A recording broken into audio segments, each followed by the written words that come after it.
Mes chers nouveaux abonnés, mes chers abonnés, mesdames, messieurs, peuple congolais, chers membres de la diaspora, individuellement et collectivement, du nord au sud, de l'est à l'ouest et au centre, tant au niveau citoyen qu'intellectuel, politique, militaire, religieux et ou spirituel, je vous informe que le despote Boya Mindele, l'ogre des bords de l'aliment, l'énéron tropical, le Judas tropical, le négrier des services, Denis Sassou Nguesso au crépuscule, ne pourra jamais virer le patron indéboulonnable de la Gestapo, ou plutôt le général Jean-François Ndengue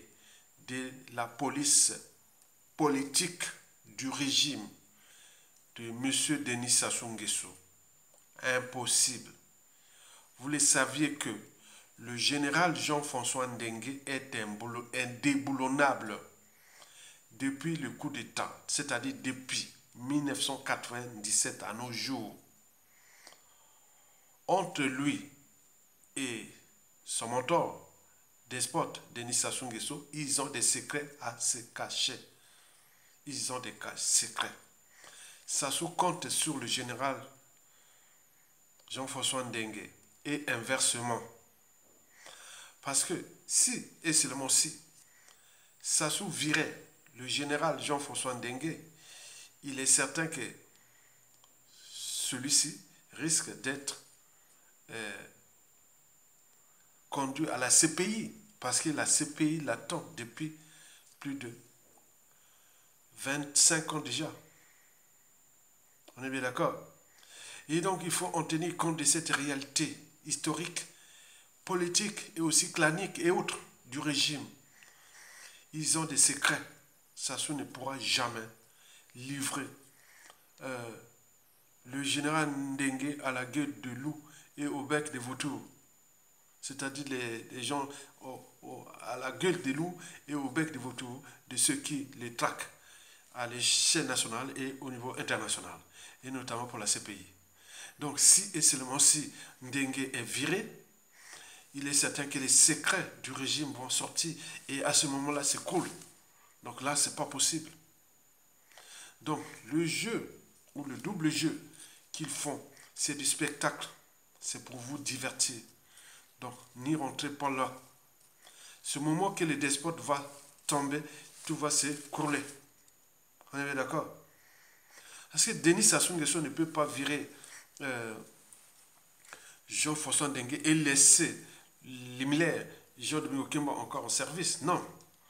Vous savez que le triangle là, Denis Sassou Nguesso, Jean-Domingos Kemba et Jean-François Ndengue, surtout les poisons, la plupart des opposants, dissidents, témoins gênants, serviteurs gênants, etc. Tous ceux et celles qui sont morts à travers les poisons les plus violents du système, c'est fut toujours dans le triangle là. Jean-Domingos Kemba, Denis Sassou Nguesso, Jean-François Ndengue. Donc ils ont des secrets, ils ne pourront pas. Donc ils sont liés par le pacte du mal. Et donc nous suivons ça avec attention. Continuons à mettre les pressions sur le régime et sur les despotes. Le reste, dès que Sassou va tomber là, tout va s'écrouler. Tout va s'écrouler. Comme un château de cartes. Vous avez tout compris? Ça va faire... Vous avez tout compris? Très bien. Le peuple gagne toujours parce qu'il a les derniers mots et les derniers jugements. Et vous êtes le peuple. Moi aussi. Parce que nous avons le pouvoir. Chacun de nous a un pouvoir. Donc, il faut en tenir compte de ça. Donc, suivez-moi dans la réflexion citoyenne et intellectuelle à la fois de ce qui se dessine, parce que nous sommes dans le chemin qui est déjà là tracé vers la chute du régime le plus antisocial, le plus criminel et criminogène, génocidaire que le Congo ait connu depuis la nuit des temps. Mesdames, Messieurs, peuple congolais, chers membres de la diaspora, chers nouveaux abonnés, chers abonnés, je vous informe qu'avant chaque historiquement déjà, avant chaque changement majeur dans une nation et ou société donnée, précède toujours la révolution des idées, ce qu'on appelle la révolution intellectuelle. Retenez bien, partout les changements majeurs se sont produits. Avant ces changements majeurs-là, ce fut d'abord la révolution intellectuelle, la révolution des idées. Depuis la révolution française, en passant par la révolution russe et tout ce qui se passe en Afrique de l'Ouest et en face de nous, en République démocratique du Congo, toujours la révolution intellectuelle, la révolution des idées. Et pourquoi? C'est pour trois raisons. La première raison est d'ordre historique.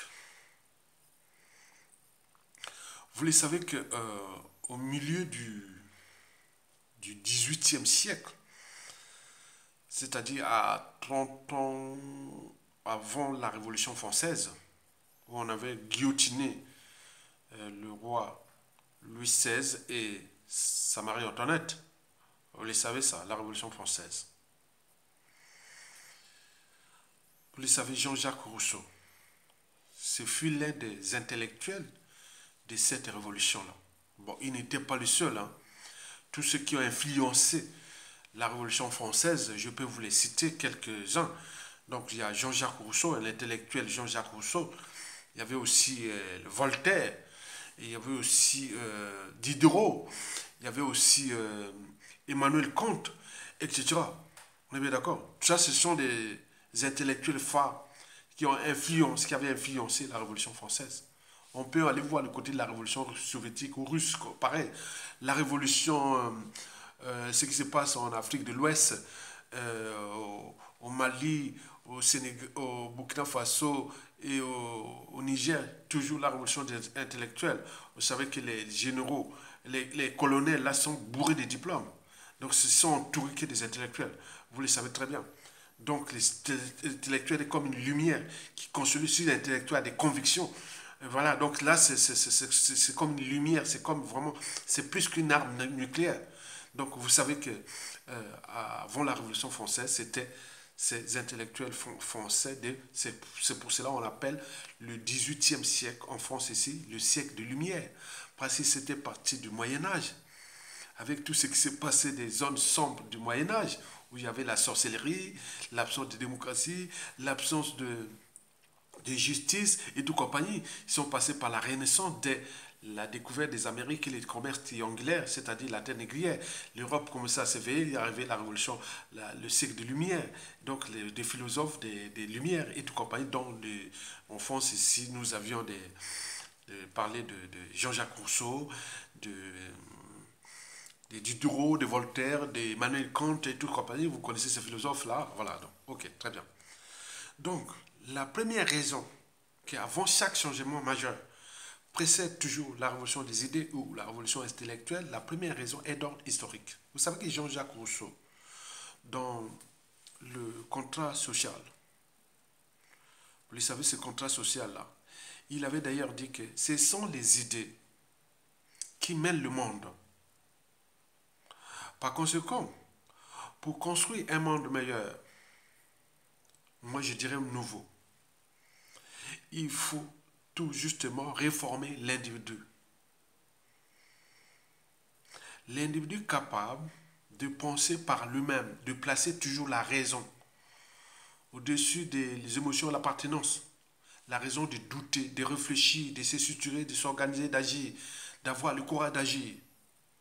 Ce qui lui définit comme le premier stade de la citoyenneté, à la différence des sujets indigènes et ou esclaves, des régimes quels qu'ils soient.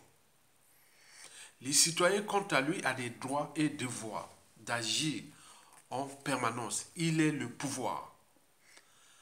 La suite, on la connaît lors de la Révolution française, où Jean-Jacques Rousseau, tous les Jacobins avaient pris le contrat social et qui avaient, voilà, les Jacobins, vous connaissez, dans la méthode d'enseignement de l'éducation nationale ici en France, ce sont les Jacobins de la Révolution française, dans les Pelletier, toute compagnie, vous savez ça.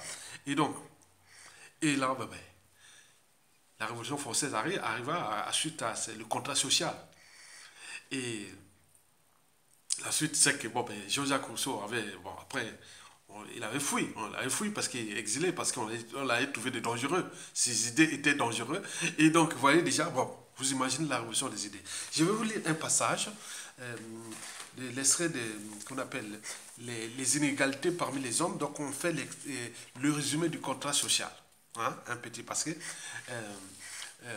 Jean-Jacques Rousseau avait écrit il y a trois œuvres phares. Il y a le contrat social, Émile et Héloïse. Bon, donc, je vais lire un passage du contrat social. On dit le résumé du contrat social. Le contrat social, traité des droits politiques très abstraits et des lectures arides, est l'ouvrage le plus approfondi, le plus achevé, qui est proclamé le principe de la souveraineté du peuple. En vue d'assurer sa liberté, chaque citoyen met sa personne sous la suprême direction de la volonté générale, qui n'est que l'expression de la volonté du peuple. Et Rousseau distingue le souverain, c'est-à-dire la volonté générale du gouvernement, qui se charge de faire exécuter les lois. Aucun livre n'a exercé d'influence sur les Jacobins. Il a été pour eux un manuel de vertu révolutionnaire, d'esprit civique, en un mot de patriotisme. Rien de plus éloigné du cosmopolisme que la pensée de Rousseau. C'est dans le contrat social que l'on voit le plus clairement lié avant 89, c'est-à-dire avant la Révolution française de 1789. Le patriotisme et l'esprit républicain. D'autre part, Rousseau, en affirmant que pour défendre la liberté, le souverain a un pouvoir sans limite, puisque tous les citoyens lui remettent tous leurs droits, à enseigner aux Jacobins le principe de la terreur révolutionnaire. Vous avez vu, pendant la Révolution française, on en a guillotiné plein de gens, hein, tous ces gens, même le philosophe, le chimiste Laurent Lavoisier, qui était né en 1745 ici à Paris, et il fut guillotiné pendant la Révolution en 1795. C'était là. Il fut guillotiné parce qu'il avait choisi la cour du roi. Louis XVI, au lieu de s'occuper de ses sciences et de ça, il était devenu percepteur des impôts. Et donc, là, ça faisait partie des inégalités. Et donc, vous imaginez. Donc, il faut se dire que là, pour cette première raison, c'est que, c'est vrai que les idées font avancer le monde. Le monde avance que par les idées. Sans idées, il n'y a pas de changement majeur. Donc, avant, en fait, par exemple, pour faire tomber un despote criminel, en réalité, il faut d'abord la révolution des idées. Pour que cette révolution-là engendre la dissidence des élites civiles et militaires. Et avec les facteurs déterminants comme les crises sociales ou tout ce qui est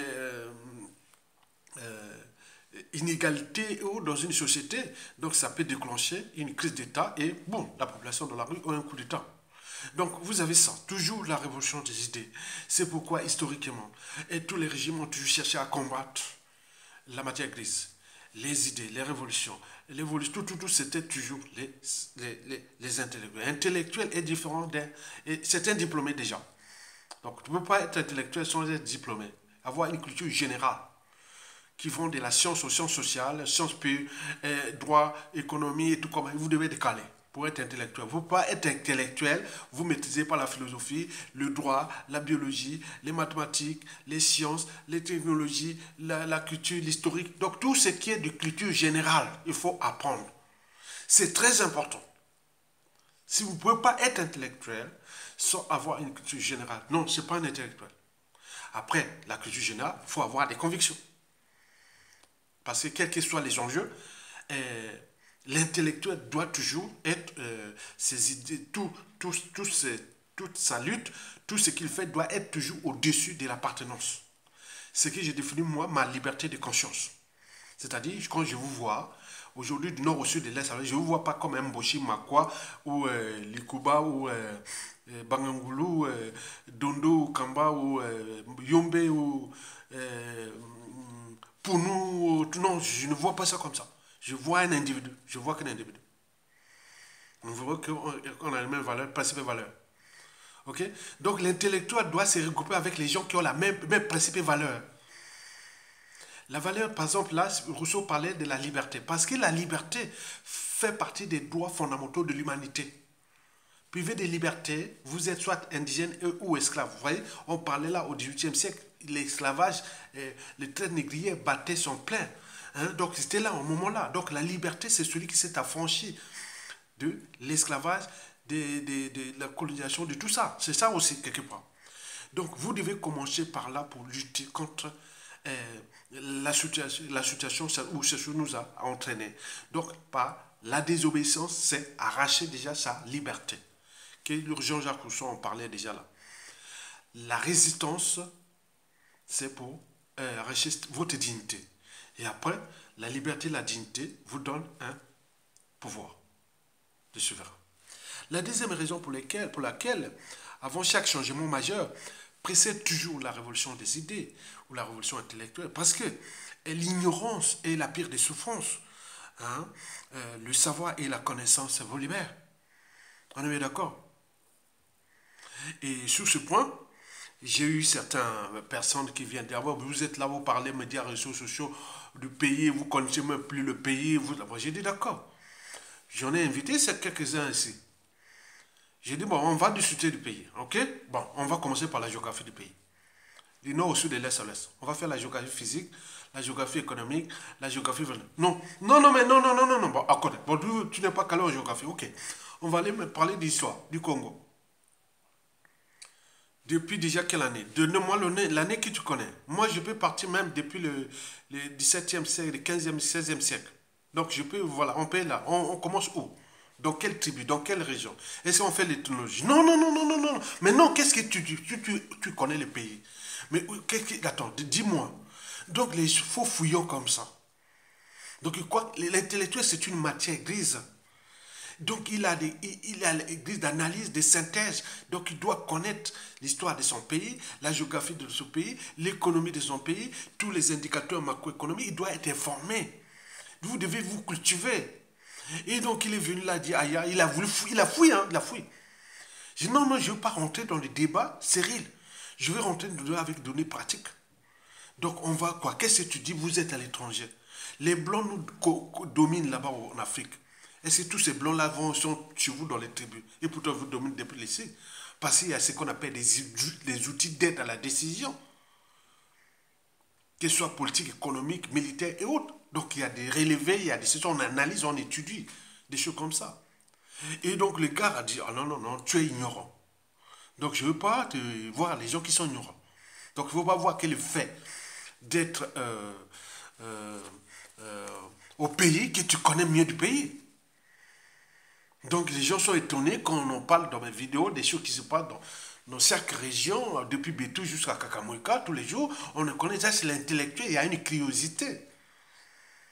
C'est une curiosité qui est là. Et donc, il faut voir ça. Donc, ça, ce sont des faux fuyants. Donc, il faut fuir l'ignorance et aller vers le côté du savoir et la connaissance. C'est ça qui va libérer vous, peuple congolais, et nous, notre pays. Parce que les peuples opprimés, ce sont des peuples où il y a beaucoup d'ignorants. Et les peuples libres, ce sont des peuples où il y a beaucoup de gens qui sont éduqués, qui savent les droits et devoirs des citoyens, et ce qui est de leur pouvoir aussi. Ok? Très bien. Vous êtes un pouvoir, je suis un pouvoir. Quand quelqu'un vient me menacer, qui est, bon, historiquement, il venait me dire, aïe, mais vous là-bas, il mélange, vous là avec vos enfants, vos propres. Non, non, non, non, je suis un citoyen. Sortant des cas, je combats Sassou et son régime. Je ne veux pas attaquer n'importe qui. Non, j'attaque Sassou et le régime parce que dans toute organisation, qu'elle soit État, entreprise ou association, lorsqu'il y a un dysfonctionnement, c'est celui qui a la tête qui en est responsable. Les poissons pourrissent toujours par la tête. Donc c'est oui les responsables de tout ce qui se passe. Donc nous devons les vincer pour qu'on libère le peuple. C'est tout. On n'a pas besoin de là. C'est un être mortel qui n'est que de passer sur terre. D'un point de vue existentiel, ce fut une malchance parce qu'il est venu à damer les pions, la vie de plein de gens qui ont perdu leur vie, beaucoup ont été déclassés, beaucoup en exil, et ceux qui sont coupés en prison pour un seul individu. Mais sur quel droit et devoir peut faire ça? Et si ça vient, ça se recommence comme l'histoire a tendance à se répéter. C'est ça. Donc, le son de la citoyenneté, c'est ça. Cette deuxième raison est importante parce que l'ignorance est la pire des souffrances. Le savoir et la connaissance vous libèrent. Donc, vous devez éveiller le savoir et la connaissance. Vous devez allumer votre cerveau. Il ne doit pas rester dans le... Non, il faut allumer le cerveau. Le cerveau ne doit pas être dans... Non, non, il faut l'allumer. Il faut l'allumer par la lecture, par le savoir, la curiosité, tout ça. Là. Voilà, donc il faut allumer tout votre cerveau. Il ne faut pas le laisser dans... Non, c'est une matière qui doit être utilisée. Il n'est pas là pour être orné comme ça dans une boîte crânienne. Et voilà. Non, non, c'est pas ça. La troisième et la dernière raison pour laquelle la révolution des idées et ou intellectuelles est obligatoire pour nous Congolais. Parce que, bon ben, observez vous-même ce qui se passe au Mali. Le Mali, là, ce régime-là, est bourré de diplômés. Déjà, les 5 colonels, là, ils sont bourrés de diplômes. Et ils sont entourés de civils de diplômes. Donc, tout ce qui est hypothèse, stratégie, scénario et tout ce que les blancs peuvent élaborer, et ils élaborent aussi leur stratégie. Or, si vous avez quelqu'un qui est à la tête de votre pays, c'est un ignorant. La suite est logique. On voit une classe d'ignorants, une classe de tout. Tu vois. Donc, montre-moi ton professeur, je dirais quel élève et ou étudiant tu es. On peut en multiplier les choses comme ça. Montre-moi ton président, je dirais quel peuple vous êtes et ou quel régime politique vous avez. De Sassou Nguesso là, à ses 84, 85 ans, comment on peut aller rester un être qui vit que sa vie et vous êtes là derrière, lui à ses courbés derrière, jusqu'à combien de temps encore? Donc, d'un point de vue intellectuel, regardez vous-même ce qui se passe au Mali. C'est un cas d'école. Et ça en est suivi au Burkina Faso et au Niger. Et donc, ce sont des cerveaux. Et cerveau, non, non, attends. Ce qui nous domine là, parce qu'ils élaborent des stratégies, des hypothèses, des scénarios, ils ont des outils d'aide à la décision, ils ont des moyens, ils ont des convictions, ils ont de ça. Ça, vous ne pouvez pas combattre ou abattre un régime où les gens sont soudés par des convictions, ou par la pensée, ou par des valeurs à ajouter, c'est-à-dire la matière grise. Vous ne pouvez pas. Parce que tu vas venir dire, bon ben, 1 plus 1 égale 4. Lui dire, non, non, c'est pas possible. 1 plus 1 égale 2.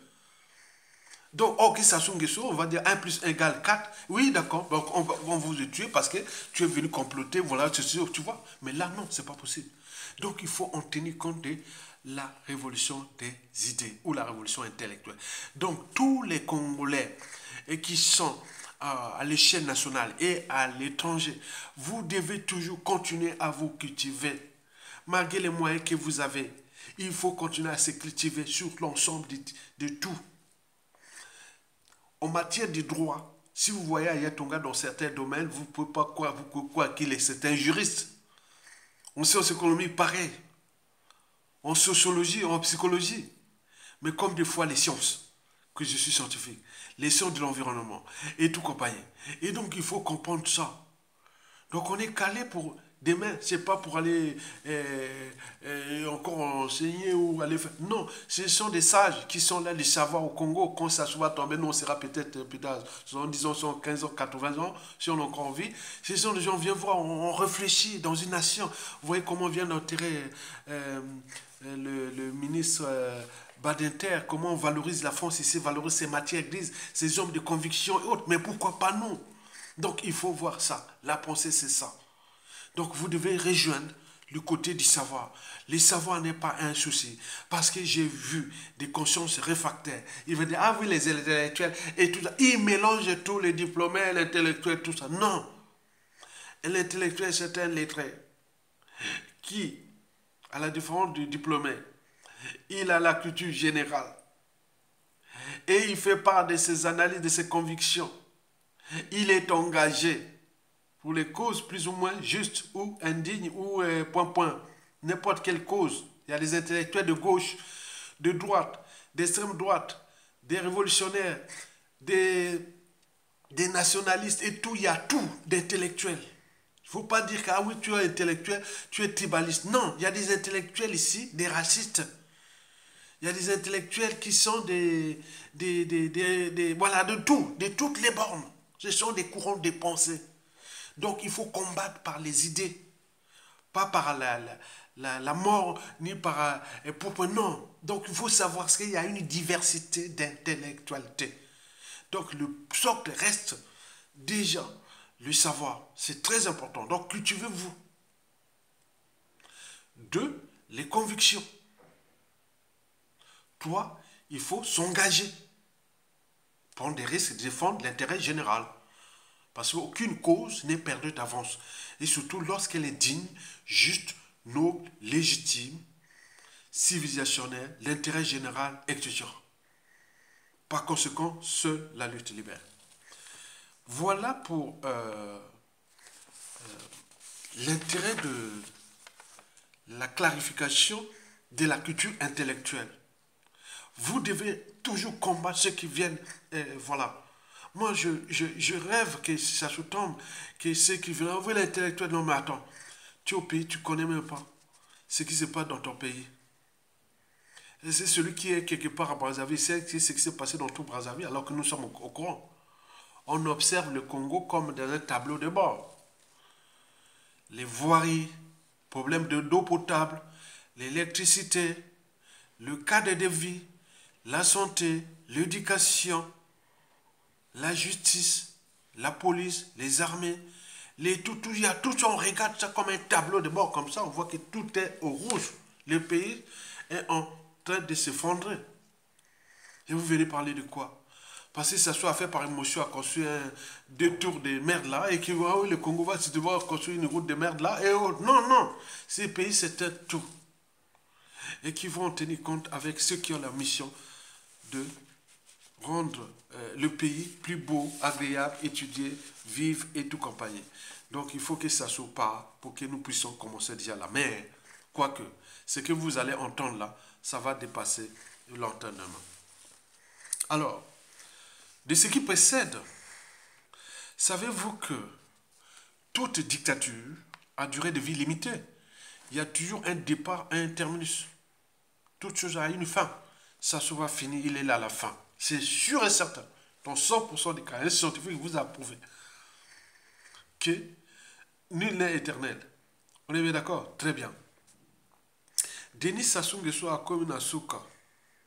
Mais le problème qui est là, c'est que est-ce qu'il va partir sans payer la rançon de la gloire, c'est-à-dire l'humiliation, comme c'est ce qui s'est passé dans la plupart des dictateurs. 97% des dictateurs avaient payé la rançon de la gloire, c'est-à-dire l'humiliation, et ou de leur crime, c'est-à-dire la justice quelle que soit.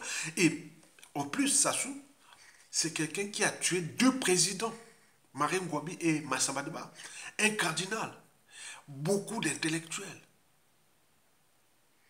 beaucoup de cadres politiques et militaires, les tueries de masse, etc. Il a fait ce qu'il voulait de ce pays, il a fait. Et là, à ses 84, 85, il risque de partir comme ça. C'est toute l'inquiétude. L'inquiétude est là. Il faut se rendre compte que ailleurs, les dictateurs comme ça qui a fait leur boulot de tuer autres, c'était par idéologie. On peut peut-être s'excuser que c'était idéologique. Mais là, ce n'était pas idéologique. C'est quelqu'un qui est venu là, c'est un négrier de service. Boya Mindele.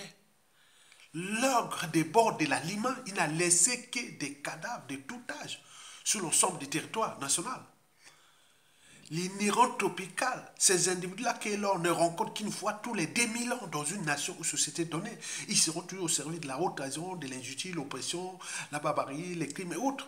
C'est les Judas. Il a trahi son mentor Maringwabi. Il a trahi tout le monde dans ce pays. Il est là. Mais quel repère historique. Le pays-là doit être exorcisé. Comment laisser un libre cours à un individu qui est là, encore là? Ce qu'il a fait là, mesdames, messieurs, peuple congolais, membres du clan de Sassou Nguesso, enfants et petits-enfants, Sassou, je vous informe, Sassou a tué dans ce pays. Avec les moyens de l'État. Et dans l'anthropologie africaine et dans les contradictions anthropologiques, quel tordu va sortir? Et vous allez pleurer comment? Vous allez râler, commencer par qui? Quand quelqu'un va venir vous montrer les photos de Marine Ngouabi et tous les petits-enfants qu'il a laissés, il Massamba Deba qui on n'a jamais reçu encore. Et Kadna Bibienda. Les Mokoko, Guy Parfait Collé là. Les Mungangila, Jean-Pierre Tissesika. Tout ce monde qu'il a tué par des poisons les plus violents de John Mokemba et Jean-François Ndengue. Comment vous allez commencer où? Le mal est profond. Ne vous laissez pas, ne restez pas naïf ni passif que ça va se passer après. Non, le pays est en danger. On ne sait pas quel tordu viendra s'acharner contre ces gens-là. Les moyens de l'État, les contextes sont là. Regardez bien ce qui se passe en Israël. On parle que c'est la vengeance. Oui, Israël est en train de venger. Oui, la vengeance est humaine. Regardez bien à l'échelle d'un pays comme le grand pays comme l'Israël. Regardez comment on est en train de venger contre les Palestiniens. Regardez ce qui se passe entre la Russie et l'Ukraine. Regardez bien ce qui se passe partout. Nous, ça va arriver. Ça sous l'a fait. Depuis 1997 à nos jours. On voit ce que Kagame fait au Rwanda contre les Hutus. Il les a traqués, il les a tués par-ci, partout dans le monde. Avec ses services secrets. On peut en multiplier les exemples. Donc il faut en tenir que l'humanité est une contradiction. L'homme est mauvais. Et là, quand on donne un moyen de l'État, c'est un outil. L'outil là est dangereux. Et surtout quand ils ont fait du mal. Et vous êtes en train de me regarder comme un spectacle. Non, je suis en train de vous alerter. Parce que vous aurez jour qu'on vous refuse le visa, on vous refuse le passeport. Vous allez au pays là-bas, on vous arrête à différents aéroports. Et où vous allez là, vous vous êtes perdu, ou enlevé, et où tout ce qui va arriver. Je vous l'ai dit que tout ce qui s'est passé au Congo depuis 1961, on enlevait les gens, on les tuait, les opposants, tout ça. En 1965, l'histoire de Mathieu Kota, Pouambou, Massimé, et tout ce qui s'est passé. Mais là, ça risque de se répéter grave quand les enfants, petits-enfants de Sassou, partout seront en Congo, en Afrique et dans le monde. Et tout ça, parce qu'il y a tellement de monde. Si on ne juge pas Sassou pour baisser cette énergie-là, potentiel de haine, de rancune, passer chacun de nous à quand qu'il y a un moment il y a un pouvoir. Et c'est ça les dangers. Et vous n'y comprenez pas. Vous regardez ça comme un spectacle. Mais au moment venu, vous allez comprendre que tôt ou tard, les visionnaires sont en avance. Parce que j'ai étudié tout ce qui est règlement des comptes politiques. Depuis Hannibal, en passant par les guerres puniques, les guerres des 100 ans, et toutes les guerres là qui sont passées, tout ce qui est passé dans le monde, depuis, ce qui va arriver au Congo va arriver. Mais ce sera quelle victime? Déjà les Mboshi sont identifiés. Les clans autres, vous imaginez que demain, je ne sais pas, tu vas vers l'enfant de ceux qui cherchent à tuer. Tu vas venir par exemple, on t'a mis, on se parle comme ça. Ah! Tu vas dire mon papa et mon grand-père ils s'appelaient Sassou. Ah, mais quel petit-fils qui sera là? Ah, c'est toi. Je t'ai eu, je vais te voir. Donc il y aura, c'est sans fin. C'est sans fin, je vous dis sincèrement. C'est sans fin. Et donc nous avons passé, on a eu trop de mal de l'histoire post-coloniale, avec l'arrivée de Sassou Nguesso, avec le mal qu'il a fait dans ce pays depuis 40 ans déjà. Vous imaginez, ça ne va pas partir comme ça. Vous imaginez ce que je suis en train de vous alerter. Puisque le futur, c'est tout simplement le passé et le présent qu'on ignore. Alors, on fait comment? De El Diablo tout-terrain, ou de la fin de El Diablo tout-terrain qui se dessine. C'est-à-dire, Sassou, c'est le diable tout-terrain. Comment on fait, comment il se dessine? Parce que ça peut partir la mort naturelle. Hein. Et là, il est passé par là. Il est allé faire la diversion à Dubaï là-bas pour aller se soigner, voir un peu les. Voilà, après il est revenu là, bouillir, bouillir. Continue à bouillir. Ils ont les scénarios de bouillir parce qu'il y a le clan qui a peur de perdre les privilèges et les biens mal acquis et la peur des lendemains. Il y a l'Emboshi, l'avenir d'Emboshi qui l'a entraîné l'Emboshi dans le mal. Et donc l'Emboshi ont maintenant des ennemis au niveau de la sous-région, de la Cuvette, au niveau de la région de la Cuvette et aussi au niveau du pays. Et là, la France-Afrique qui ne sait pas comment, quel pion, quel ceci, on va voir par rapport au contexte. Et donc c'est compliqué. Et n'oublions pas les étrangers qui sont là, qu'on leur a livré ce pays à eux parce que les Congolais sont devenus des étrangers dans leur propre pays. Et donc la peur là, parce que dans une nation, il y a toujours quelqu'un qui sort un groupe d'individus qui sort de nulle part, il prend le contrôle, les moyens de l'État. Dès que les ordres sont donnés, vous ne pourrez rien faire. Vous ne pourrez rien faire, ça sera comme une machine à laver. Voilà, allez, si vous ne voulez pas aller barrer chez vous à l'étranger, repartez, repartez, repartez. Et tous ceux qui sont, voilà, donc c'est ça. Donc vous imaginez ce qui se prépare. Donc il faut alerter que, voilà, même les étrangers au Congo là, rejoignez la résistance. Hein. Si vous ne réservez pas la région, le peuple congolais, vous aurez des soucis. Parce que les scènes de xénophobie et d'ostracisme vont être graves. Je vous les rappelle déjà. Le Congo sera en difficulté, plus il y a des difficultés dans des nations comme ça. Et comme on le voit en Europe, en Occident, quand il y a des difficultés, l'extrême droit, et tout ça monte. Nous, c'est ça, les xénophobies, tout ça va monter contre vous, parce que vous avez consommé ce pays-là depuis 1997 jusqu'à nos jours, avec Sassou Nguesso contre le peuple congolais. Les Congolais sont devenus des étrangers dans leur propre pays. Et pour combien de temps encore? Donc, là, la fin se dessine. On fait comment? Quel régime politique allons-nous vivre dès la fin de ce régime? Ben oui, quel régime politique? Il faut s'interroger. Après la fin de ce régime négligé, est-ce que ce sera la démocratie? Est-ce que c'est une dictature? Est-ce qu'il y a autre chose? Je suis là pour vous alerter parce que le futur, c'est justement le passé, le présent qu'on a. Ce que ça se fait là, il va partir tout ça. Donc on se demande, est-ce que ça sera une démocratie? Est-ce que c'est une dictature? Est-ce que c'est autre chose? Il faut retenir, il y a trois cas. Ça, on n'y sortira pas de ces trois cas. Soit une démocratie, soit une dictature, soit autre chose. On ne sait pas comment ça s'est passé. Comme ça se passe au Tchad, au Gabon, même au Mali, au Burkina Faso, tout, partout. Voilà. Qu'est-ce qui va arriver? C'est tous les questionnements. Par ailleurs, je ne vais pas ici vous orienter vers un régime qu'il soit, quel qu'il soit. Bien au contraire. Je suis là pour que vous puissiez réfléchir à partir des faits et des repères historiques et factuels, c'est-à-dire actuels. Ok? Donc, on se demande, est-ce que là, ça va finir là, et c'est fini là. Mais on va terminer par les chaos, par l'instabilité ou tout compagnie, mais de toute façon, il y aura un régime. Mais le régime là sera démocratique ou une dictature ou autre chose. Mais c'est à partir des faits historiques et même factuels que nous allons approfondir les débats. Vous le savez que quand on interroge les Congolais, je l'ai fait moi-même, j'ai vu les opinions, tout compagnie. Il y a 5 groupes de mots. 5 groupes de mots. 5 groupes de mots. Comme mots avec M-A-U-X. 5 groupes de mots. Le premier groupe de mots, c'est-à-dire M-A-U-X,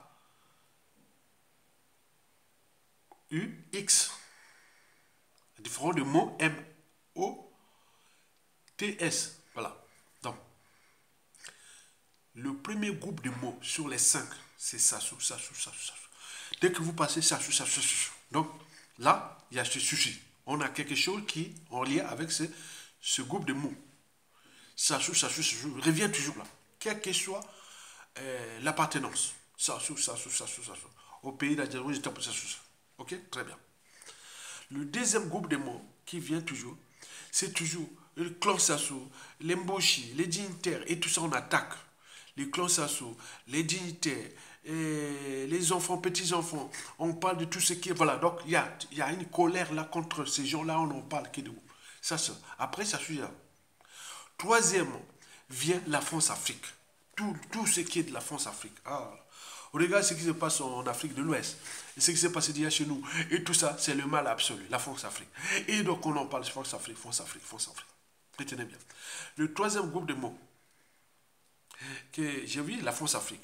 Le quatrième, ce qui vient toujours, vol, assassin et autres. Donc, toutes les inégalités, injustice, oppression, barbarie et autres du régime là. On n'en parle que de ça. Enfin, le cinquième groupe de mots que j'ai entendu, c'est toujours Afrique. C'est-à-dire les contextes actuels qu'on voit en Afrique de l'Ouest. Quand aujourd'hui, on est en train d'observer chez notre grand voisin, le Congo, République démocratique du Congo. Voilà, donc tout ce qui se passe là. Donc ça, c'est, voilà. Donc je retire les 5 groupes de mots que j'ai comptés dans le contexte actuel. Hein, de fin de mois de... On va vers le milieu du mois de, de février. Donc, 1. Sassou Nguesso. 2. Ce qui constitue le clan et les dignitaires. 3. La France-Afrique. 4. Tout ce qui est inégalité, injustice, oppression, tout comme que le régime l'a fait dans notre pays. Et 5. On parle beaucoup d'Afrique, surtout les Africains, tout ce que les Congolais sont comme allumés et intéressés sur ce qui se passe en Afrique de l'Ouest. Et donc, et aussi en République démocratique du Congo en ce moment. Donc, ils observent ça avec attention et patience. Et donc, c'est ça. Bon, cependant, jamais personne n'a parlé comment on va faire après la chute des Sassou. On en parle peu. Comment on va faire à la chute des Sassou à tout instant. On fait quoi après? Donc tout ça, c'est le flou. J'ai cherché tout ça. Il y a des officines qui parlent par-ci, des officines souvent la diaspora, et beaucoup de choses qui parlent comme ça. Autrement dit, bon, comment va finir Sassou Nguesso? Est-ce qu'il va mourir au pouvoir? Est-ce que bon, ben, c'est le clan et ou la France-Afrique qui vont les tuer comme l'enfant au Tchad et tout, voilà, on ne sait pas. Et si c'est dictateur à vie, après avoir fait son sale boulot contre le peuple congolais de ce pays, il va mourir tranquillement enterré avec les honneurs. Et pour montrer, nous, peuple congolais, honte nous déjà, que bon, on est dans la merde, quoi. Même la France-Afrique va dire, ouais, je vous ai emmerdé, voilà, je vais enterrer votre despote. Qu'est-ce que ça va laisser comme... Voilà, donc comme je vous ai parlé au début de la vidéo. Maintenant, on se demande est-ce que la France-Afrique va élaborer des scénarios comme au Tchad, comme au Gabon, comme ce qui se passe au Sénégal et autres. Voilà, donc on ne le sait pas. Vous savez que gouverner, tout ça, c'est anticiper. Donc, ça, pour nous, on voit bien que ça risque de se terminer dans le chaos, ou l'instabilité, ou beaucoup de choses. Je sais bien que, retenez bien, dans 97% des cas, la prestation qui va donner, il y aura l'instabilité, soit le chaos, soit beaucoup de choses comme ça. Il faut retenir ça. Parce qu'on ne sort pas d'un truc qui a fait du mal à tout le monde. On a maintenu un peu comme dans une soupape comme ça. Et vous étouffez. Maintenant, quand tu vas partir, que ça va être... Non, c'est pas ça. C'est que si on va rester... Non, c'est pas ça. Parce que ça nous a maintenu comme ça par l'injustice, l'oppression, la barbarie, les crimes de masse, les assassinats ciblés et tout compagnie. Donc la fait ça. Qui sont. Donc ça ne va pas. Voilà. Faut être logique, il faut être raisonnable, il faut être stratégique, il faut être. Voilà, il ne faut pas être comme les gens qui rentrent comme ça, après ils ont été tous assassinés comme ils rentrent dans un monde. Il faut avoir le sens du détail, il faut surveiller sa liberté, sa dignité, son intégrité physique, et tout le reste comme on surveille les laisse le faire parce qu'ils ne sont pas des humains. C'était un régime aux abois, ils ont passé leur temps qu'à tuer, ils ont payé comme des gestionnaires, donc il faut être dangereux. C'est un truc dangereux, donc il faut faire attention. Donc, diriger ou gouverner, la presse ça sont anticipés maintenant. C'est pour cela que je vous ai posé la question de savoir, on fait comment de la presse qui se dessine. Bon, vous savez, je pense, moi, au régime politique. Hein. Bon, vous savez, dans la diaspora ici, même nos pays, bon, j'en ai vu beaucoup, hein, surtout les partisans de la période 90, 91, 97. Ils sont du nord au sud, hein. On voit dans la diaspora, même nos pays. On parle souvent de retour à l'ordre constitutionnel. Retour à l'ordre constitutionnel. L'ordre constitutionnel, c'est la constitution du 15 mars 1992. C'était pendant la transition. s'est précipité, hein. J'étais vraiment. Attends, si on avait dit à ma maison une période de transition de 2 ans, 3 ans, on ne serait pas peut-être. Voilà. Donc là, comme on était là, on veut le pouvoir, voilà. Donc ils se sont précipités. J'ai dit, mais c'est pas possible. C'était comme la soif. Non, non, non. J'ai dit, mais comment? Ah là là là. Trop vite, trop vite, trop vite. Ah là là, commencer à laver les mains, commencer à. Les autres, maintenant, le pouvoir, ils ont eu le gouvernement, après, les élections arrivent, tout, tout. Donc, j'ai dit, non, non, non. Je vois ça, je dis, non, non. Ça va. Je dis à beaucoup de compatriotes qui aujourd'hui me donnent des raisons, je dis que ça sent pas bon. C'est ça, ce qui s'est passé là, ça sent pas bon. Et donc, vous savez, retour à l'ordre constitutionnel. Beaucoup on en parle. Donc, et ils oublient que quand on avait fabriqué cette constitution-là, on venait, Sassou Nguesso avait tué déjà 2 présidents, un cardinal, les intellectuels. Il y avait la géopolitique nord-sud, vous savez, cette période-là. Le pouvoir a au nord. Comme si la politique, les autres, c'est par appartenance, quoi. Donc, vous voyez, déjà, les intellectuels ont allumé ça. Donc, mais heureusement que pour eux, ils ont laissé Van. Bon, ben, allez-y. Bon, ça a été vraiment dans la pression, donc, comme ils. Oh, c'est chaud, 90, 91, là. Oh là là, j'ai vécu ça. Oh, ce jour-là, mois d'avril, oui, c'était en avril 91. Je vais aller voir là, la conférence là. Je faisais un cours de biologie de ma terminale là, S3, S2, terminale D. Aujourd'hui, c'est terminale scientifique. J'ai fait un cours de biologie sur le sang et le milieu intérieur, hein. Donc, il fallait faire un cours sur le sang et le milieu intérieur. Un cours de biologie pour la classe de terminale. Après, j'ai fini là, j'ai marché de lycée Chamnad, là, sorti devant le CHU. Je suis passé devant les stades en anneau et tout ça, là, l'école militaire. Je suis allé voir le colonel Aya, qui dirigeait l'école militaire préparatoire des cadets de la Révolution. Et donc, j'ai discuté là-bas avec le colonel, qui était le patron de l'école militaire là. Après, je suis allé voir les trucs là. Mais ça chauffait, ça chauffait. Donc, comme s'il y avait une force que le pouvoir est resté trop au nord, 12 ans déjà c'est trop, et non, attends, je dis, le pouvoir là, dans les premiers ministres, tous étaient des sudistes, les gouvernements, autres, tout ça, mais attends, on était dans une situation, mais vous voyez déjà la tendance, non, et donc, et le contexte France-Afrique, et qui a trouvé là, après les dictatures, elle a fait le multipartisme et tout ça pour rouler encore là, pour baisser les tensions. Donc on nous a roulé dans la farine. Et donc il y a eu la pression avec cette constitution-là. C'est comme si on pouvait faire la démocratie avec dans un milieu sociopolitique où il y a tous ces contentieux, où les gens de conviction, les transfuges du PCT et tout ça. Je savais bien que Lussoua était là pris dans le piège à con. Il était parti dans un piège à con. Et donc là, et depuis, et là on en parle qu'il faut retour à l'ordre constitutionnel. Cette constitution qui parfois beaucoup dit que bon, ben, c'est vu comme la constitution française. Bon, vous imaginez comment aller retour à l'ordre constitutionnel au moment où tout a chamboulé. Donc ce que ça soit fait là depuis, c'est 1000 fois ce que nous avions vécu déjà en 91, 92, 97, au terme de nouveaux politiques et autres. Mais là, ça soit tout chamboulé.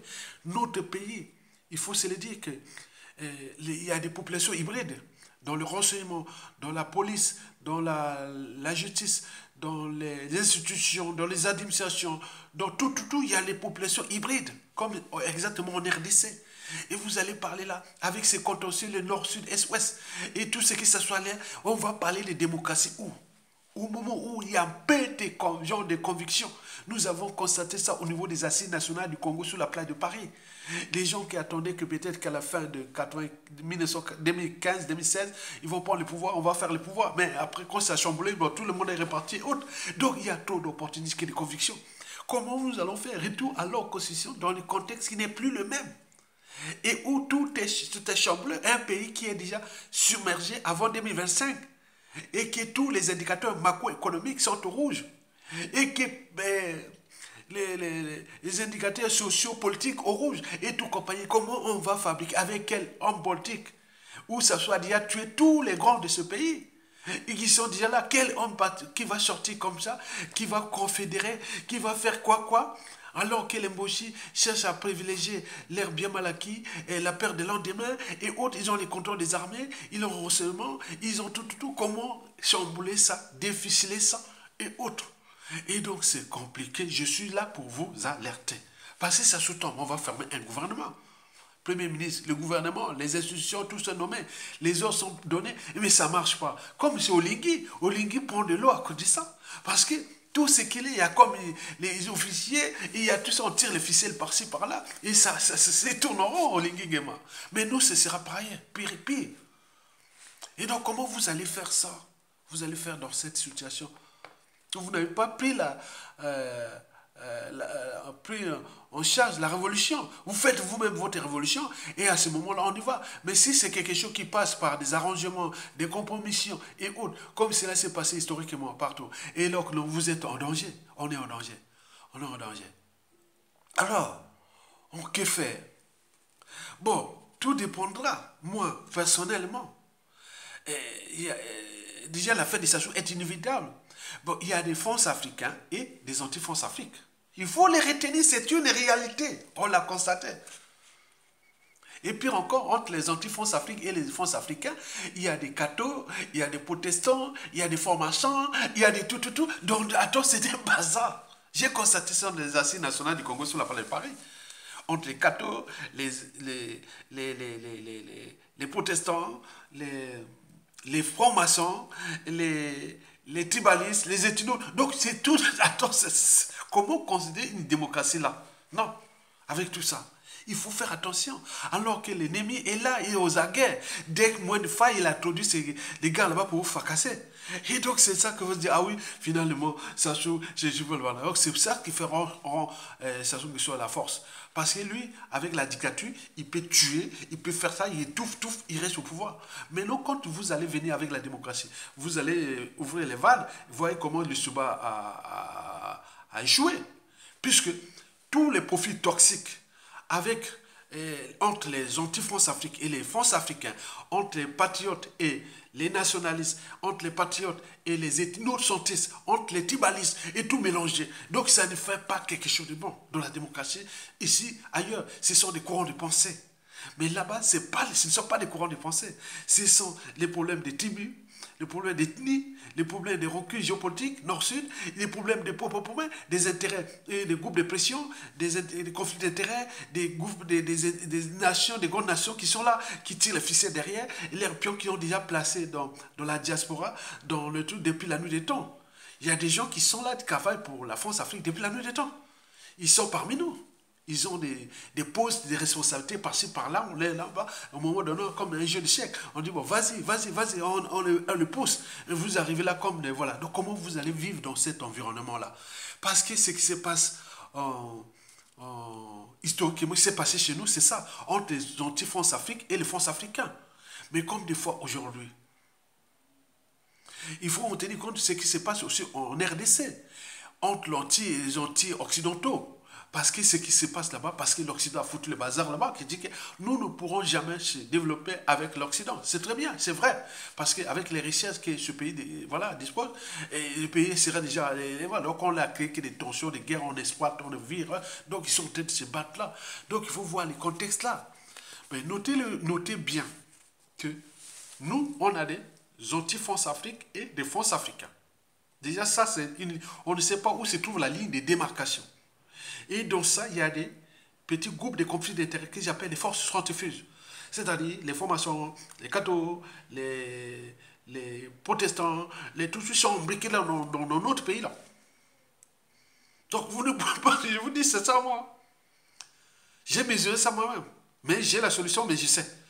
Et donc, après, bon, ben, il y a les contextes anti-France Afrique à l'échelle continentale, mais il y a aussi les contextes anti-Occident qui se développent maintenant en République démocratique du Congo, dont ils ont nombreux avec des Américains. Est-ce qu'ils vont tuer Tshisekedi ou créer tout ça? Le bazar que les anciens ont fait depuis presque 30 ans, et lui, il a passé que 5 ans, vous voyez comment on commence à dire, oui, Tshisekedi, ben, c'est toi ta faute, si le Congolais, tous les marches pas, c'est maintenant toi la faute, alors 5 ans seulement, et donc lui, il devient le porte-malheur de tout ce que Joseph Kabila a fait depuis 2000 jusqu'à 2018, sur 18 ans, on a tué plus de 20 000 Congolais. On a incorporé dans ce régime-là, au Congo, des profils hybrides, c'est-à-dire dans le renseignement, dans les administrations, les institutions et tout ça. Mais pour déficeler ça, c'est trop compliqué. C'est pourquoi il s'est entouré des Balouba, sa tribu, et pour consulter qu'on ensemble, on va jusqu'au bout. C'est ça qui tient. Si ce n'est que les Congolais de la RDC, il n'y pourra pas.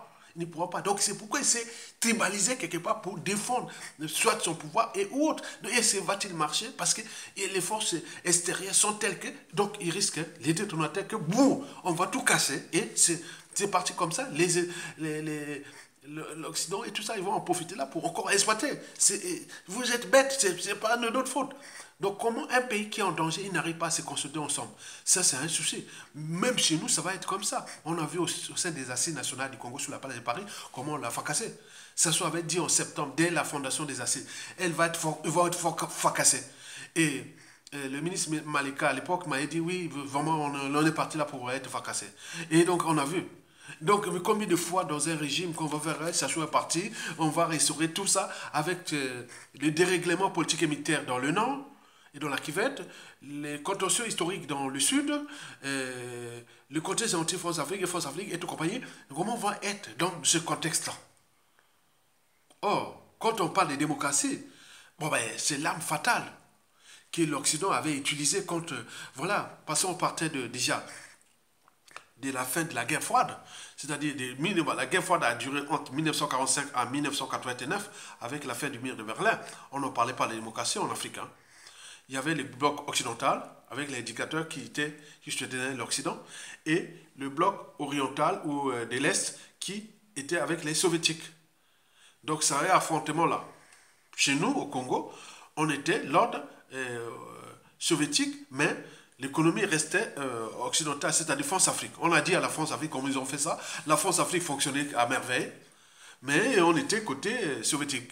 Du Congo-Brazzaville, République populaire du Congo. On peut en multiplier les exemples. Vous voyez comment c'est paradoxe dans cette voie-là. Bon, quand on s'arrange ces choses-là, bon, comme ça. Mais là, depuis la fin de la guerre froide, depuis 1989, ils ont inventé maintenant le terme démocratie. Mais démocratie, vous allez faire la démocratie comment? Où vous n'avez même pas les ressources, les moyens pour financer ça. Et qui ne servent à rien. Vous financez quelque chose où il n'y a pas de courant de pensée, il n'y a pas des enjeux vraiment, on sent qu'on veut s'entendre, voilà, rien. Donc, il y a une diversité de conflits d'intérêts, d'intérêts particuliers, partisans, il y a beaucoup de contentieux et tout compagnie, les problèmes tribus, vous allez faire une démocratie quoi. Donc c'est une coalition des groupes d'intérêts qui vont être ensemble pour partager les pouvoirs. Il n'y a que ça. Aujourd'hui c'est ça. On se dit démocratie, on va partager les pouvoirs. Et s'il y a contradiction, bon, ben, on s'embrouille, mais les donneurs d'ordre qui sont souvent occidentaux, bon ben, arrangez-vous, on stagne, on ne va pas loin. Et donc la démocratie, parler de la démocratie aujourd'hui, de la presse Sassou Nguesso, ça semble un peu exagéré. C'est exagéré par rapport à ces indicateurs-là. Ça sera un piège encore plus grave que ce que l'Issouba a subi. Plus grave encore. Je vous dis ça. Donc la démocratie n'est pas la solution, ni le retour à l'ordre constitutionnel et tout compagnie. Non, mais il faut un cadre constitutionnel pour fonctionner au moment venu. Bon, ça sous-tombe, on va répartir la constitution du 15 mars 1992. Elle n'est pas là pour continuer autre. Il faut faire quelque chose de différent. Mais voici ce qu'est l'opinion nationale que j'ai sondée, que je vois par-ci par-là. Hein. Déjà, tout le monde est à 99% que ça se dégage. Et les clans et tout ça, Top, Mbossi, tout ça, dégage. Deux, la France-Afrique à 97% dégage. Même à 99, même 100% dégage. Mais comment? On va dégager comment? Maintenant, en ce qui concerne l'Occident dégage de notre pays et autres, je parle d'indicateurs. Même le Sud global, la Chine reste un problème chez nous par rapport à ce qu'à travers avec Sassou Nguesso. Alors que la Chine, ce n'est pas le problème. Parce que la Chine, c'est quoi? Si vous donnez petit, il vous fait petit. Si vous donnez gros, il vous fait gros. Ok, Sassou voulait voir gros, mais il donnait petit. On a des infrastructures de merde, donc l'argent volé. On fait quelque chose, on montre qu'on va faire ça. Mais alors qu'il donne ça. Et les autres ont fait light. Donc Jean-Jacques Bouya et tout ça, ils connaissent ces circuits-là. Donc comment nous allons voir là? Donc les indicateurs là, de la situation géopolitique et géostratégique à l'échelle sous-régionale ou continentale et voire planétaire, c'est compliqué pour nous, pour la presse, si on opte pour la démocratie. Mais quel régime faire après là, si on ne va pas pour la démocratie? Mais bon, nous n'avons pas besoin de démocratie en fait. Nous, on sait déjà s'entendre, les Mbongi et tout compagnie. Bon, on a parlé beaucoup de choses, que je vous ai parlé des conventions, des régimes conventionnels et de tout ça, on a fait ça. Mais ça viendra, on va en parler si on a la moyen de l'occasion de revenir. Mais on peut penser là, les revenus conventionnels, où le président de la République sera au suffrage élu, au suffrage universel indirect, et que tous les régions semi-autonomes qui vont, voilà, donc beaucoup de choses comme ça. Donc moi, je vous ai parlé de ça. On ne va pas rentrer là. Je reviens là où il y a la difficulté de parler de démocratie de la presse Sassou Nguesso. Vous savez que la France-Afrique a ses plans A, B et C. Comme on a vu au Tchad, au Gabon, et on a vu ce qui se prépare au Sénégal. Le Congo, c'est un petit pays de l'Afrique centrale, mais un pays très stratégique, parce que le Congo est la colonne vertébrale de l'Afrique centrale. On prend le nord, le Centrafrique, l'ouest, le Cameroun et le Gabon. Au sud, nous avons l'Angola. Et à l'est, le grand voisin, la République démocratique du Congo, c'est le bassin le plus riche du continent. En réseau hydrographique, en biodiversité faunistique et floristique, en minerais et en terres rares. Il y a du pétrole, il y a du gaz, il y a tout. Donc, nous ne laisserons pas.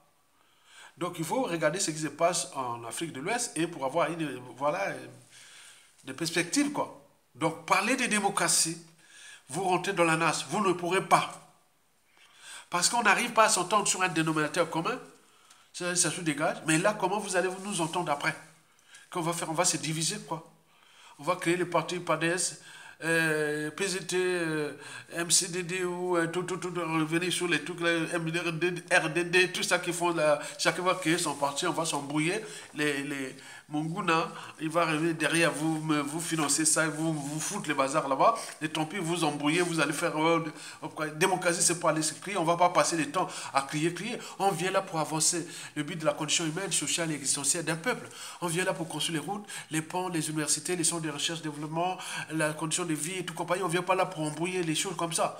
Donc on va venir alors que les autres sont déjà, ils ont eu le temps de construire leurs infrastructures, leur vie et tout ça, et maintenant la démocratie n'est que la valeur ajoutée. Mais nous, on a tout à reconstruire. Or, que construire ça, on ne va pas passer par, soi-disant, la démocratie. On n'aura pas. La démocratie, c'est ça. Le statu quo. Ou la guerre, ou les coups d'État, ou les non. Voilà. Donc, il faut repenser. Nous avions les dérèglements politiques et militaires dans le Nord. Nous avons les contentieux historiques dans le Sud. Les contextes anti-France-Afrique. Et tout ça se complique aussi au niveau de la RDC. Hein, avec les Occidentaux, vous voyez comment au Gabon aussi, avec Oligui Nguema, vous voyez comment ça se passe. Et donc, voilà comment on va faire. Donc, tout ça, vous devez réfléchir. À partir de ces éléments, vous devez réfléchir. Donc, pensez déjà que la démocratie de la presse Sassou, c'est quelque chose qui sera problématique. Donc, de mon point de vue, je pense, par exemple, si la presse Sassou se passe, c'est-à-dire si la chute ou autre se passe bien, il faut une période de transition plus ou moins longue avec des compatriotes qui sont là, civils et militaires. Et là, nous allons chercher à consolider une nation ensemble. On fixe des règles d'abord pour travailler ensemble pendant 5 ou 7 ans, voilà, ensemble. Vous voyez comme c'est pas au Mali là. Vous voyez comme ils sont consolidés. Ils ont subi toutes les attaques. Ils sont là parce que ce sont des intellectuels de conviction, parce que ce sont des politico-militaires, d'intellectuels de conviction. Donc, ils ont pris des risques comme disait, j'ai appris que Mandela, j'ai appris que le courage n'est pas l'absence de peur, mais la capacité de la vaincre. Donc ils sont là, ils ont dit, si venez vous tuer tous les gens, ils ont trouvé les partenaires et autres. Donc c'est ça, l'Afrique est attaquée. On ne nous lâchera pas. Et vous venez parler de démocratie et de points, mais c'est quoi cette affaire-là? Donc faites-la, dites aux gars, continuez le bazar. C'est tout. Donc il faut savoir que l'enjeu de la presse Sassou Nguesso là, donc va dépendre de la chute. Et si la ligne ou le combat entre les patriotes et ceux qui sont sur le côté occidental ou en France Afrique et tout ça, c'est leur monde, hein. On ne sait jamais, hein. Ils sont là. Donc c'est ces rapports de force là qui vont se passer. Et si le côté patriote, civil et militaire, intellectuel, par conviction, tout ça gagne, il est certain que nous pourrons construire une nation nouvelle. C'est sûr et certain. Mais ça sera dur, hein? Ce n'est pas facile. Et donc, non, la période, ça se tombe, la pensée pas démocratie, constitution de 1900, non, on n'a rien à foutre. Pensez une transition politico-militaire où on va mettre un gouvernement de transition, une assemblée constituante, un haut conseil de transition, et nommer les nouvelles administrations, donner la feuille de route et mettre autour les états généraux de la nation, la commission de biens mal acquis, et puis tout ça, la commission vérité et réconciliation, et tout ça, et repenser les institutions nouvelles, et voir comment une nation, ensemble on travaille doucement. Imaginez-vous en 1991, si on ne s'est pas précipité, on avait un bon gars qui là, je vois maintenant que Milongo était le premier Congolais sorti diplômé de l'école d'administration. Voilà les gens bien comme ça. Moi, je vous ai dit, je suis le premier diplômé congolais de développement durable. C'est-à-dire, Bac plus 5, j'étais le premier Congolais. Quand j'ai enseigné au pays là-bas, je suis venu ici, j'ai fait Bac plus 4, SVT, c'est-à-dire Sciences de la vie et de la terre, biologie, géologie. J'ai fait beaucoup de certificats, microbiologie, plein de choses comme ça, vraiment spécialisés, beaucoup. Et après, je suis allé faire un Bac plus 5 en environnement et développement durable. J'ai assisté aux premières assises nationales du développement durable ici en France. Les premières assises du développement durable en France, j'étais là, le seul noir africain qui était là, c'était à Yatonga, là, dans les années 95. Bon, allez voir maintenant. Parler de premier à un pays où un pays à son temps. Après l'indépendance dit que je suis le premier à avoir fait le premier. Non, je suis le premier Congolais à avoir fait des études de développement durable. Et vous pouvez aller voir ça à l'université de Cergy-Pontoise et vous allez voir tout ce que j'ai fait avec l'ADEME, l'agence de l'environnement et de la maîtrise de l'énergie. Et donc voilà, donc il n'y a pas à chercher des trucs. Des gens aujourd'hui qui sont dans les outils d'aide à la décision, les conseils scientifiques, les conseils environnementaux, les conseils tout pour donner des décisions politiques, géostratégiques, géopolitiques et autres. Nous sommes là dans ce sens-là.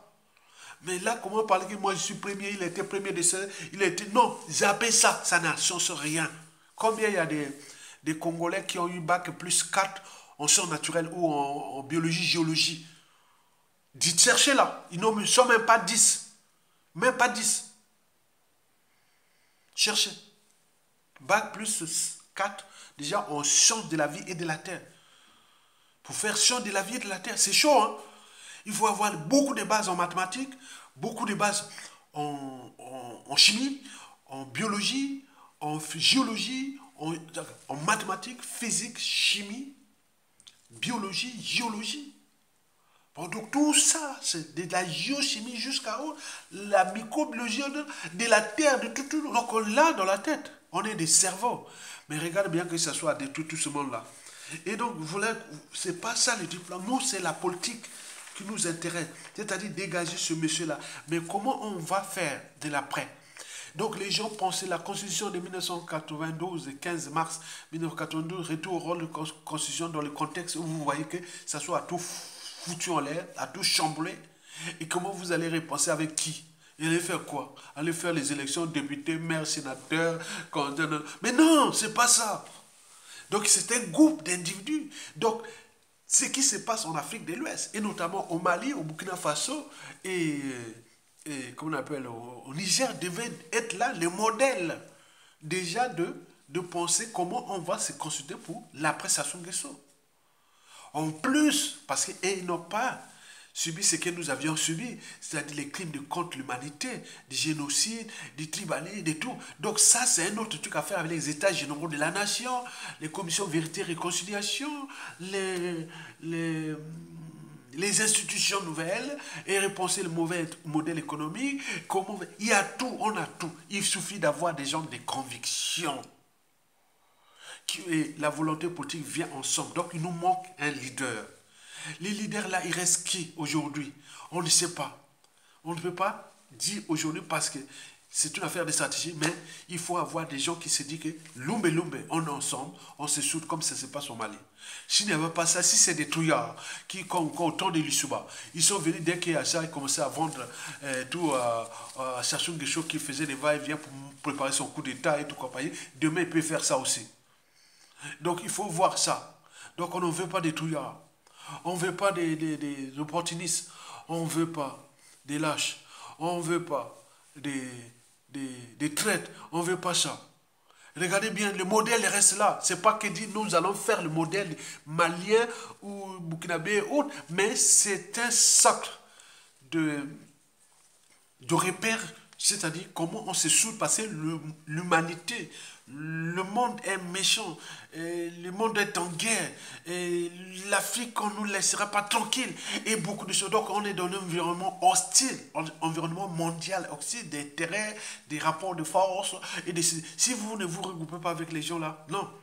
Retenez bien que nous avons les anti-France Afrique et les France africains. Ils sont là. Je ne sais pas les proportions. Je ne sais pas. Il y a des anti-France Afrique et des France africains. Et ceux-là qui vont nous fracasser. Inversement. Donc il faut faire attention. J'ai dit qu'il y a beaucoup d'officines, francs-maçons, cathos, protestants, France africains, plein de choses comme ça. C'est leur histoire de vie. Donc il faut savoir ça. Donc, mais les gens viennent toujours là. Voilà, qu'ils ont fait leur vie là, ils viennent toujours pour l'intérêt général ou pour l'intérêt de tous, ils viennent rentrer là parce qu'ils ont des diplômes, ils ont été fait ça. Non, ça n'a rien à voir. Il faut les hommes de conviction. Et donc vous voulez préparer à ça. Parce que penser démocratie, ça n'a plus de sens. La démocratie fut inventée à l'Africain dès la fin du mur de Berlin en 1989. Ce fut le tour de passe-passe. On passait de la guerre froide où s'affrontaient les blocs et après on dit on va libérer, on va aller faire semblant de démocratie. Ça n'a jamais existé. Regardez la zone France-Afrique, il n'y a pas de démocratie. Et là vous allez sortir là de me parler encore de démocratie. Non, c'est un piège. Donc pensez bien à d'autres modèles de gouvernance, de patriotisme et beaucoup de choses en s'inspirant de ce que les autres sont en train de travailler aujourd'hui, comme au Mali, en Afrique de l'Ouest et autres qui vont arriver. C'est un élan qui est là, qui va continuer. C'est un processus qui va là. Donc, ça peut changer des paradigmes.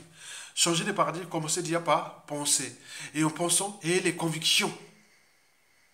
Et les convictions. Et donc, si vous n'avez pas de convictions, vous êtes perdu. Ne venez pas bouiller les autres. Parce que beaucoup ont compris. Donc, pensez à l'intérêt général. Et en pensant à l'intérêt général, il faut avoir des convictions. Et l'état d'esprit. C'est ça que je vous appelle. Au regard de tout ce que je vais parler tout là. C'est que le texte que j'ai lu là, hein, de Jean-Jacques Rousseau, vous pouvez le trouver dans ce truc-là, ce manuel-là. Il s'appelle les classiques du peuple.